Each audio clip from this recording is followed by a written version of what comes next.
और team India इस मुकाबले को ही नहीं हारी, इस सीरीज से भी हाथ धो दिया। तो ना विराट कोहली को समझ में आ रहा था, ना रोहित शर्मा को, ना शुभम गिल को, ना केएल राहुल को, ना शिवम दुबे को, मतलब किसी को समझ में नहीं आ रहा था। कल भारत वर्सेस श्रीलंका के मैच में जिस तरह से भारत की टीम ताश के पत्तों की तरह बिखर गई, इसका अपेक्षा शायद किसी ने नहीं किया होगा। मतलब श्रीलंका के एक स्पिनर भारत के लगभग आधे दर्जन से ज्यादा बल्लेबाज को पवेलियन की ओर चलता कर दिया।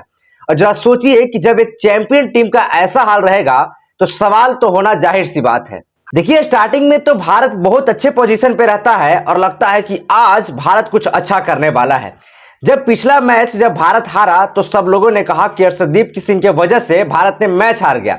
लेकिन उसमें भी एक सवाल खड़ा हो रहा था कि बताइए, जब 9 बल्लेबाज कुछ नहीं कर पाए ऊपर के, तो अर्शदीप सिंह तो एक बॉलर थे, तो वो क्या ही कर सकते थे। कल के मैच में क्या हुआ कि 97 रन पे पहला विकेट गिरता है रोहित शर्मा के रूप में। इसके बाद 116 पे शुभम गिल का विकेट गिरता है। इसके बाद शिवम दुबे का भी विकेट 116 पर ही गिर जाता है। मतलब कि शिवम दुबे जो है वो 0 रन बनाते हैं। आईपीएल में इनका नाम अगर सुने तो सबसे बड़ा नाम आता है, लेकिन अगर इनको बैटिंग दिया जाता है इंडिया टीम से खेलते टाइम तो ये 0 पर आउट हो जाते हैं, कभी 20 पे। मतलब अच्छा इनका परफॉर्मेंस नहीं रहता है।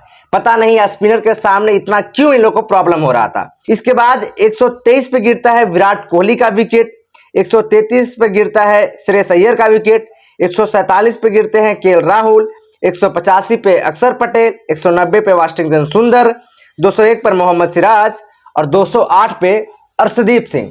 मतलब कि ओवरऑल 208 रन पे भारतीय टीम सिमट जाती है और श्रीलंका इस मुकाबले को 32 रन से जीत जाता है। और इस मुकाबले को ही नहीं, इस सीरीज को भी अपने नाम कर लिया। जब रोहित शर्मा और शुभम गिल का विकेट गिरता है, इसके बाद जितने भी बल्लेबाज आते हैं वो आओ सनम जाओ सनम के हाल में रहते हैं। मतलब कहते हैं कि चलिए भैया, पीछे से हम भी आते हैं। शिवम दुबे आते हैं, 0 पे आउट हो जाते हैं। केएल राहुल वही हाल में रहते हैं। विराट कोहली भी ठीक से नहीं कर पाते हैं। मिला जुलाकर अक्षर पटेल बढ़िया खेल पाते हैं। तो अब एक सवाल खड़ा हो रहा है कि क्या शिवम दुबे की जगह पे कोई और बैट्समैन को लिया जाए, जैसे रिंकू सिंह और भी बल्लेबाज हैं। और जब ऊपर के बैट्समैन नहीं चल पा रहे हैं, उससे बड़े बड़े बल्लेबाज बढ़िया जो भी इनफॉर्म है उनको भी बैठाया गया है, जैसे कि यशस्वी जायसवाल।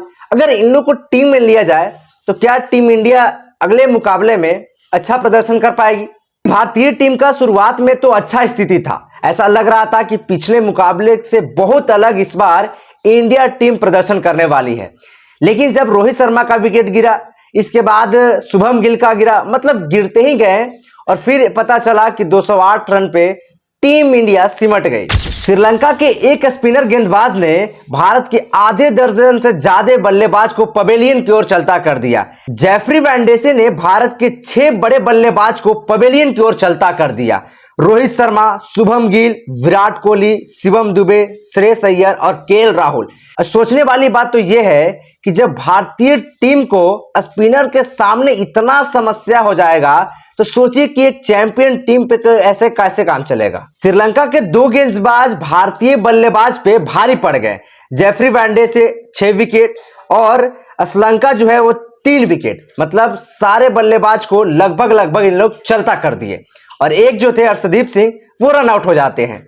लेकिन एक चैंपियन टीम को ऐसा प्रदर्शन करना कहीं से शोभा नहीं देता है और टीम इंडिया इस मुकाबले को ही नहीं हारी, इस सीरीज से भी हाथ धो दिया। जब पिछले मुकाबले हारा है टीम इंडिया तो सब लोग कहने लगे कि अर्शदीप सिंह की वजह से टीम इंडिया हार गया।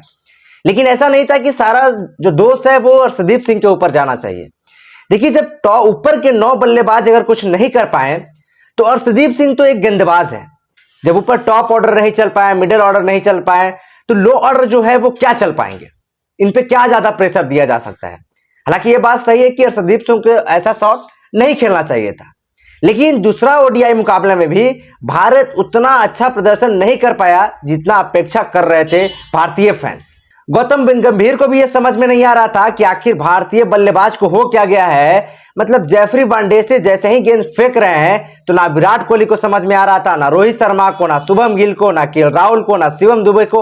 मतलब किसी को समझ में नहीं आ रहा था कि कौन सा बॉल है, कब किधर कट जा रहा है। मतलब कुछ भी समझ में नहीं आ रहा था और ओवरऑल इंडिया ने इस सीरीज से अपना हाथ धो दिया है। बाकी आप क्या सोचते हैं इस मुकाबले के बारे में? क्या ऐसा शोभा देता है टीम को? क्या ताश के पत्तों की तरह बिखर जाना टीम इंडिया को कहीं से शोभा देता है? वो हमें कमेंट बॉक्स में आप जरूर बताइएगा। और साथ ही साथ ये भी बताइएगा कि आखिर कहां पर टीम इंडिया का वो चूक हो गया जिसकी वजह से टीम इंडिया मैच ही नहीं पूरे सीरीज को हार गई।